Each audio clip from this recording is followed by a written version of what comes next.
Good afternoon, guys. It is 3:30 on Monday, the 30th of January 2023. And let's see what's happening in the market today. So today we are currently showing a drop of about 1/3%. In comparison to this time last week, the market is still up 2/3%. And 2 3/4% for the month. Showing very slight increase compared to this time last year. So really not an awful lot to write home about, as you might say. If we just go back, this, remember, was the COVID effect. The market took a while to recover. Then if we come a bit closer in time, January last year was the start of the Ukraine war. It's still ongoing. The market had experienced quite a bit of uncertainty. So at the present time we've got high inflation. I think my current mortgage interest rate is just under 7% per annum. Previously it was more like about 3.5%, but it hasn't quite reached the point where it's more advantageous for me just to pay it off. So for now I'm going to keep it. It does mean that I'm paying a little bit more per month in interest. In fact, to be quite honest, what I'm actually doing is I'm paying off all of the interest accrued each month, which reduces the length of time to pay the mortgage as a whole. Now, that's not the whole story. I had previously overpaid the mortgage. I had overpaid a significant lump sum,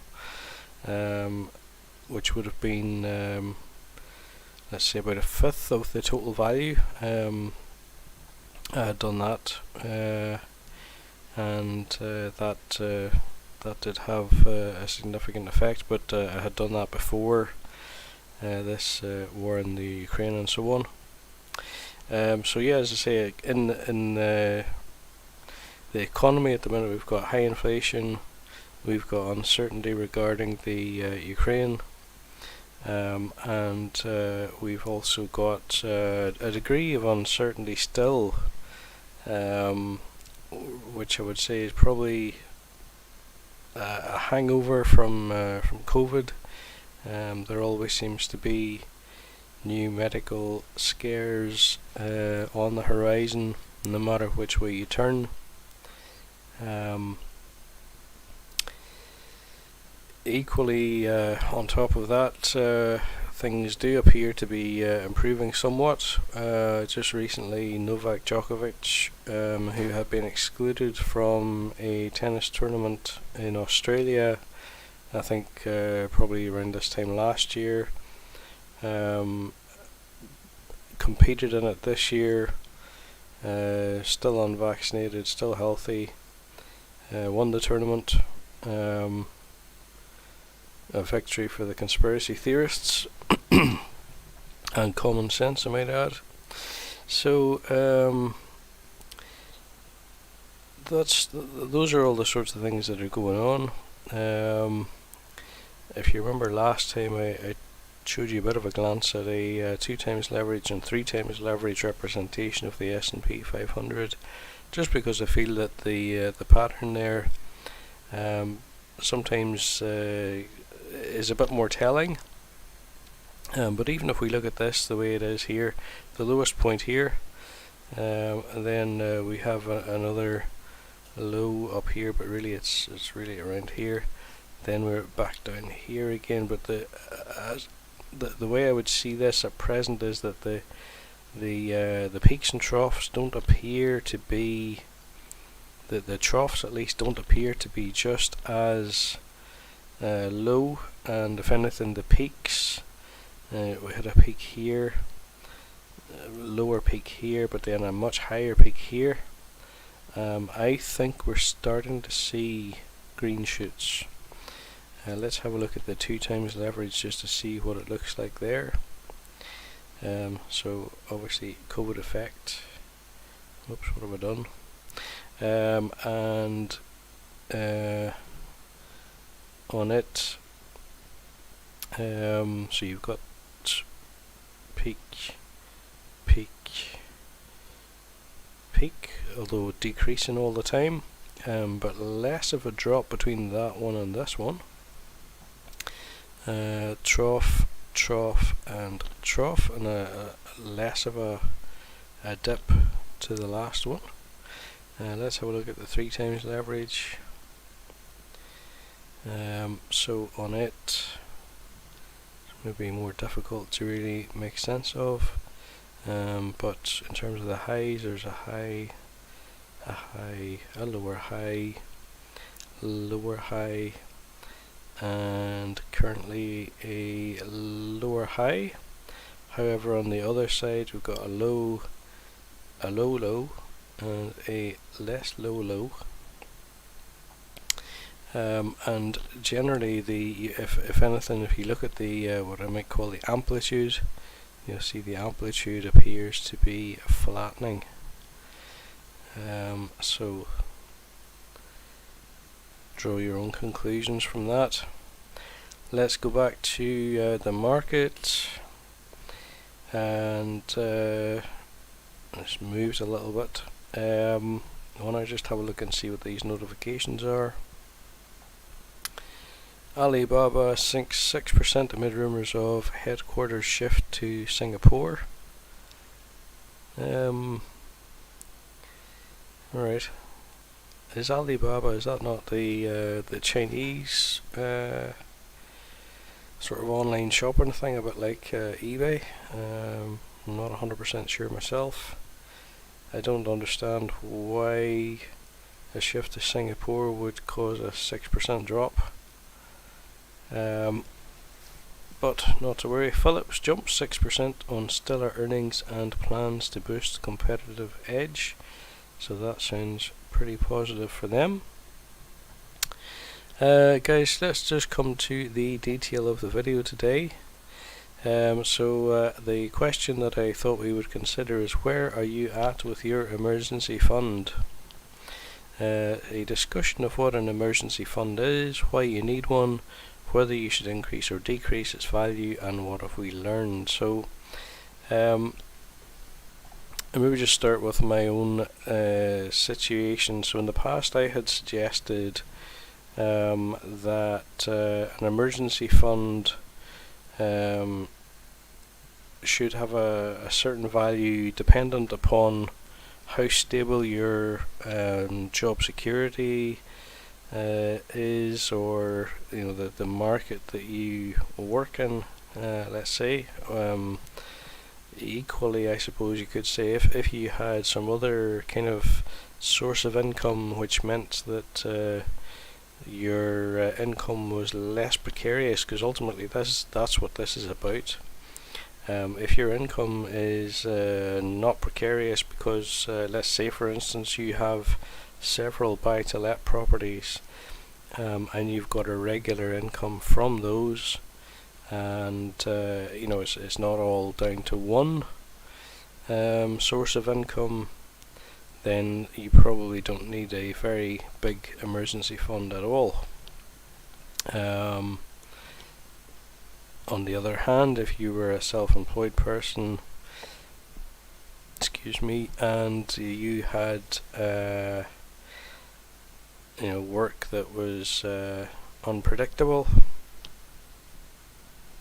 it would be wise to hold a bit more of an emergency fund. The emergency fund typically it is suggested would be worth somewhere in the region of 3 to 6 months worth of expenditure, and the idea there is that obviously if you need to rely on it, it's there without having to damage your investment portfolio. So, I've used the term emergency fund here simply because that's the term that you'll see used elsewhere. Personally, I, in my own reckoning, quite often refer to it as a float. And that's simply because it's money that sits in my current account, and it obviously as money comes in and comes out of the account, the total value changes. But I have an Excel sheet that I maintain, and it's it's set up so that when I get paid, it basically shows me what the total value of the money in the account will be. So it's basically it shows me what I've got space to put in what the value is in the bank account before I get paid. Then I add on the money that's going to come in from my salary. I subtract all the things that I know are going to be deducted each month. I subtract the credit card balance for that month. I subtract the amount that I'm going to be investing regularly for that month, and then that lets me see whether whether I have got some extra money that I can do something else with when all those other things are taken into account. I think I've probably done a video elsewhere about what an emergency fund probably should look like, and the sorts of things that you would need to take into account in terms of your calculations for your annual expenditure. Typically that's going to include items such as your annual MOT on your car or cars. It would probably include your annual house insurance, your car insurance. If you have a sort of an estimate or a known amount that you're going to spend on heating your home, for instance, so whether that's oil, gas or something else, it would be wise to include that. And what I had suggested in the past was that, or at least where I feel comfortable with the emergency fund, is 2 times my annual sort of one-off expenses. So in other words, whenever I total up all my annual expenses, all my one-off annual expenses, so the TV license is paid once a year, the MOT, same thing, and so on. So whenever I total up all those one-off annual expenses, I arrive at around about £1,500. It's actually slightly more than that. So I had set myself a target of £3,000 for the emergency fund. I wasn't quite there just yet, but then there was the extra money that the government is paying out to everybody to help with the cost of heating your home, fuel or gas or oil or whatever. So in Northern Ireland that amounted to for me at least, it amounted to a single payment of £600, which was just about exactly what I needed to complete the emergency fund. So that for me is done now, and basically what it does is it provides you with a degree of peace of mind. It also should mean that you can set a fixed amount aside each month that you can automatically invest into your investment portfolio. and once you work out what the right amount is, then you'll be able to also set aside an amount on top of your normal monthly expenditure, which will basically replace the expenditure on these one-off annual purchases over time. Just to give you an example of what that would look like, so let's say for instance that we know that my expenditure on one-off annual expenses comes to a total of £1,500 per year. Take the figure that's appropriate for you, okay? So for me it's 1,500. So per month divided by 12, that's £125. Okay, so basically I know that every month I have to allow for an extra £125 on top of the other things that are being debited from my current account.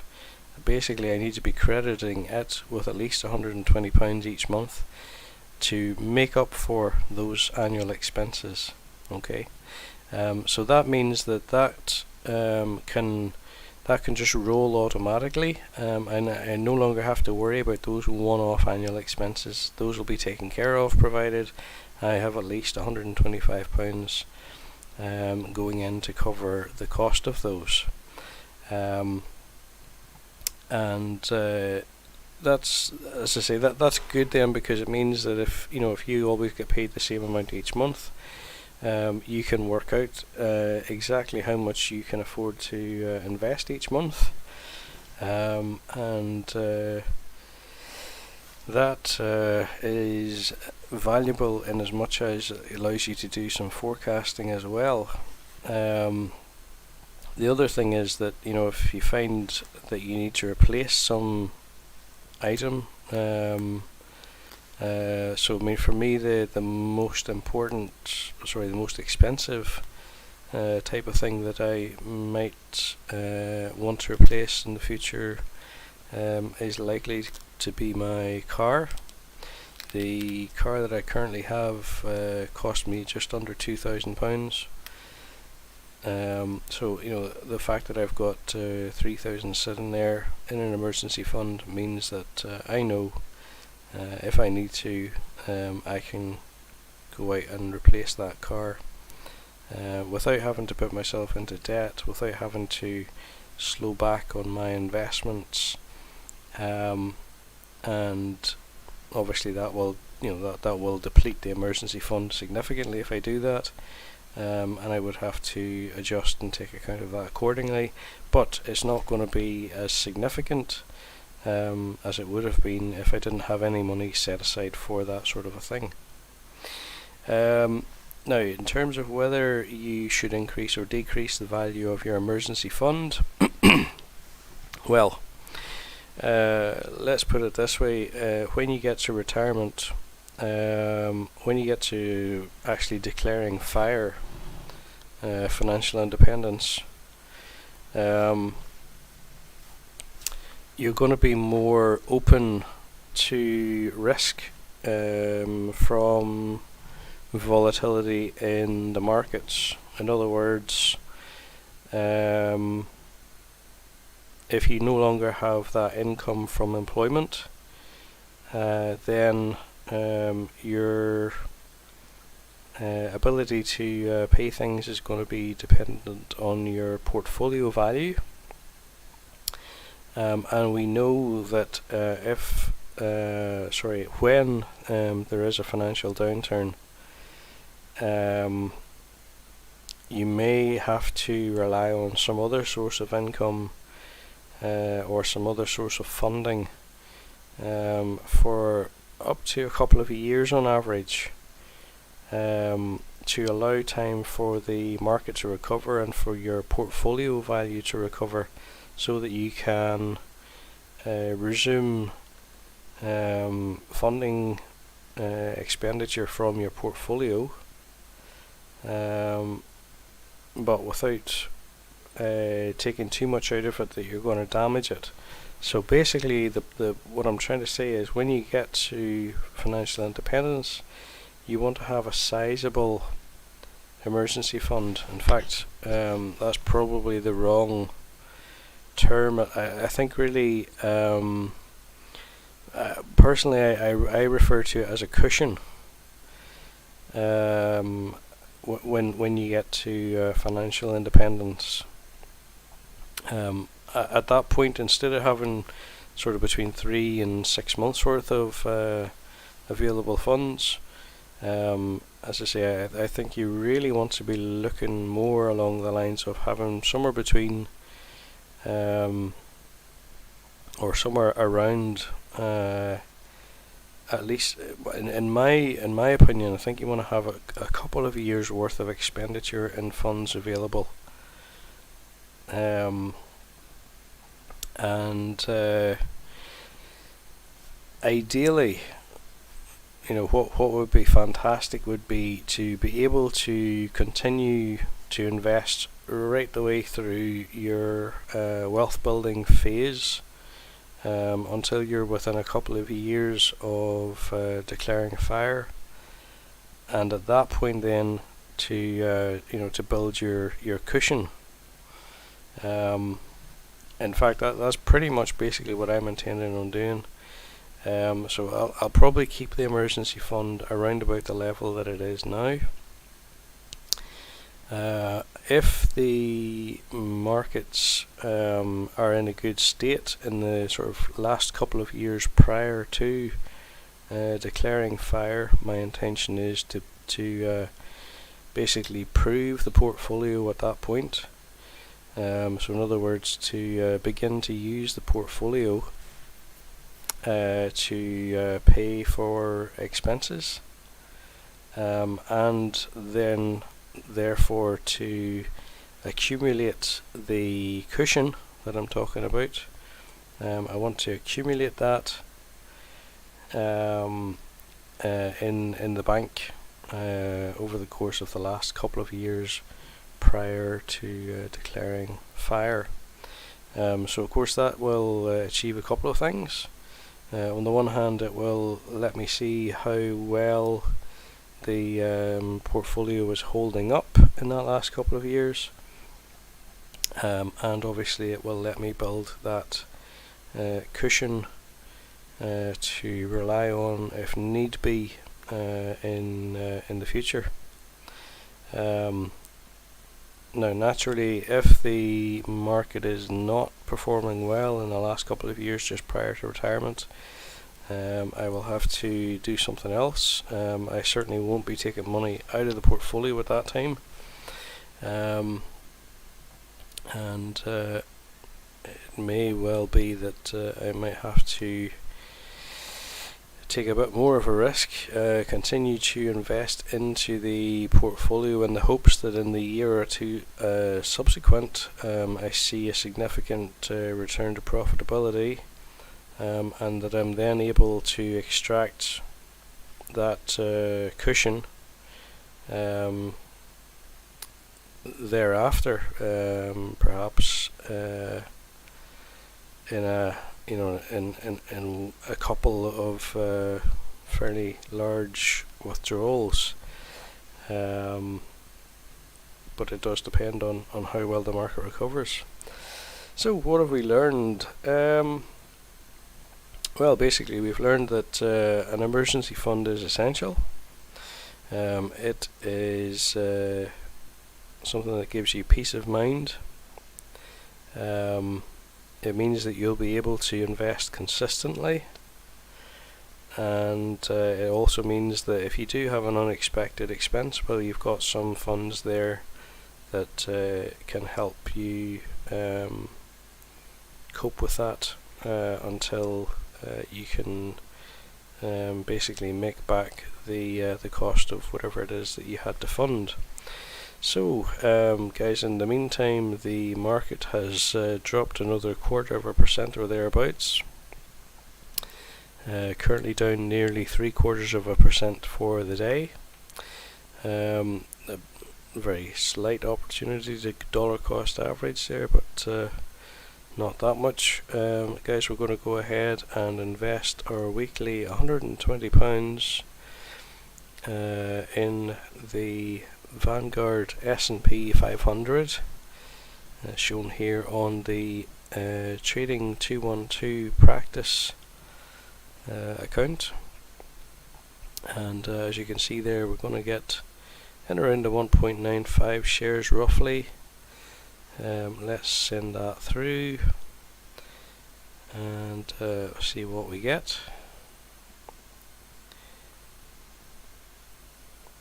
So as far as I know, that has executed.